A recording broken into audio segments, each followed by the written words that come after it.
बहुत समय पहले की बात है। एक गांव में चार ब्राह्मण रहते थे। सभी के बीच अच्छी दोस्ती थी, लेकिन चारों मित्र निर्धन होने की वजह से दुखी रहते थे। गरीबी की वजह से सभी लोगों से अपमान सहने के कारण चारों ब्राह्मण गांव से चले जाते हैं। सभी दोस्त आपस में बात करने लगे कि पैसे न होने की वजह से उनके अपनों ने उन्हें छोड़ दिया, घर में ही बेगाने हो जाते हैं। इस बात पर चर्चा करते हुए उन सब ने दूसरे राज्य जाने और वहां भी बात न बनने पर विदेश जाने का फैसला लिया। यह निर्णय लेने के बाद सभी यात्रा पर निकल पड़े। चलते चलते उन्हें बहुत प्यास लगने लगी, तो वो पास ही क्षिप्रा नदी में जाकर पानी पीने लगे। पानी पीने के बाद सभी नदी में नहाए और आगे की ओर निकल पड़े। कुछ दूर चलने पर उन्हें एक जटाधारी योगी दिखा।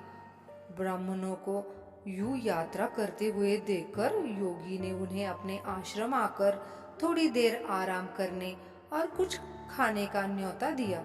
ब्राह्मण खुश होकर योगी के आश्रम चले गए। वहां उनके आराम करने के बाद योगी ने ब्राह्मणों से उनकी यात्रा का कारण पूछा। ब्राह्मणों ने अपनी पूरी कहानी सुना दी और कहा कि योगी महाराज, गरीबों का कोई नहीं होता, इसीलिए हम चारों धन कमाकर बलवान बनना चाहते हैं। उनका निश्चय देखकर योगी बहुत खुश हुए। तब ब्राह्मणों ने उनसे धन कमाने का कोई रास्ता दिखाने का आग्रह किया। योगी के पास तप का बल था, जिसका इस्तेमाल करके उसने एक दिव्य दीपक उत्पन्न किया। योगी ने उन ब्राह्मणों को हाथ में दीपक लेकर हिमालय पर्वत की ओर चढ़ने को कहा। योगी ने बताया, हिमालय की तरफ जाते समय यह दीपक जिस जगह गिरेगा, तुम वहां खुदाई करना। वहां तुम्हें बहुत धन मिलेगा। खुदाई के बाद जो भी मिले उसे लेकर घर लौट जाना। हाथ में दीपक लेकर सभी ब्राह्मण योगी के कहे अनुसार हिमालय की ओर निकल पड़े। बहुत दूर निकलने के बाद एक जगह दीपक गिर गया। वहां ब्राह्मणों ने खुदाई शुरू की। खोदते खोदते उन्हें उस जमीन में तांबे की खान मिली। तांबे की खान देखकर ब्राह्मण बहुत खुश हुए। तभी एक ब्राह्मण ने कहा, हमारी गरीबी मिटाने के लिए यह तांबे की खान काफी है। अगर यह तांबा है तो आगे और बहुत कीमती खजाना होगा। उस ब्राह्मण की बात सुनकर उनके साथ दो ब्राह्मण आगे बढ़ गए और एक ब्राह्मण उस खान से तांबा लेकर अपने घर लौट गया। आगे चलते चलते फिर एक जगह दीपक गिर गया।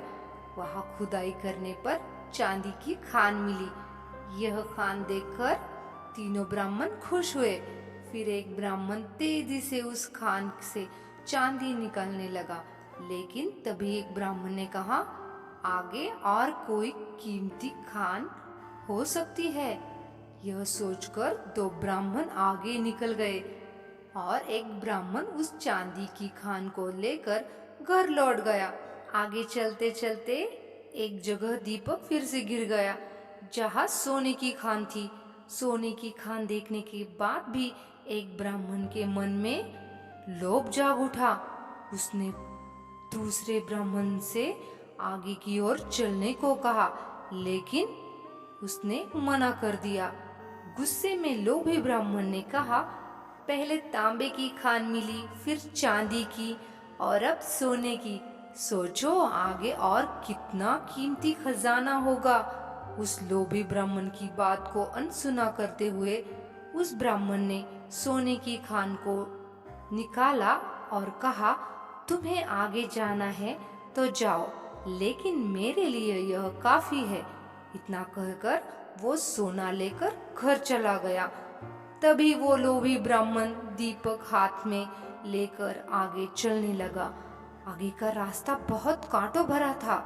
कांटों भरा रास्ता खत्म होने के बाद बर्फीला रास्ता शुरू हो गया। कांटों से शरीर खून से लथपथ हो गया और बर्फ की वजह से वह ठंड से ठिठुरने लगा। फिर भी अपनी जान को दांव पर डालकर वह आगे बढ़ता रहा। बहुत दूर चलने के बाद उस लोभी ब्राह्मण को एक युवक दिखा जिसके मस्तिष्क पर चक्र घूम रहा था। युवक के सिर पर चक्र को घूमता देख उस लोभी ब्राह्मण को बड़ी हैरानी हुई। लोभी ब्राह्मण काफी दूर तक चल चुका था, इसीलिए उसे प्यास भी लग रही थी। उसने चक्र वाले व्यक्ति से पूछा, तुम्हारे सिर पर यह चक्र कैसा और क्यों घूम रहा है, और यहाँ पानी पीने के लिए है क्या? इतना पूछते ही उस व्यक्ति के सिर से चक्र निकल गया और लोभी ब्राह्मण के मस्तिष्क पर चक्र लग गया। हैरानी और दर्द से तड़पते हुए ब्राह्मण ने उससे पूछा, ये चक्र मेरे सिर पर क्यों लगा? अजनबी युवक ने बताया, सालों पहले मैं भी धन के लालच में यहाँ तक पहुँचा था। उस समय किसी और के मस्तिष्क पर यह चक्र घूम रहा था।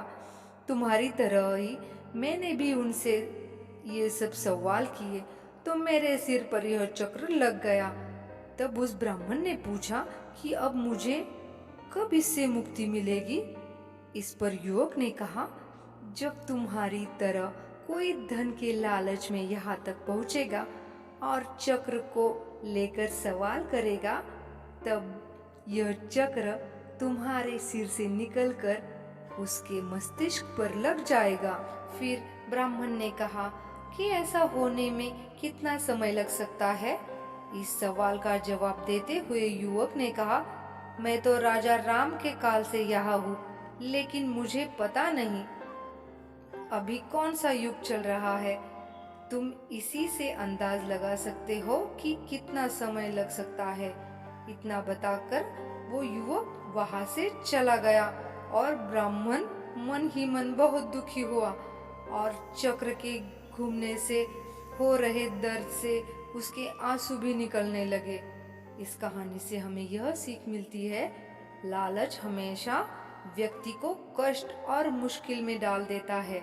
इसीलिए हमें जितना मिलता है उसी में संतोष करना चाहिए और हर अवस्था में रहते हुए खुशी खुशी जीवन जीना चाहिए। अगर आपको मेरी स्टोरी पसंद आई हो तो मेरे चैनल को लाइक और सब्सक्राइब ज़रूर करें।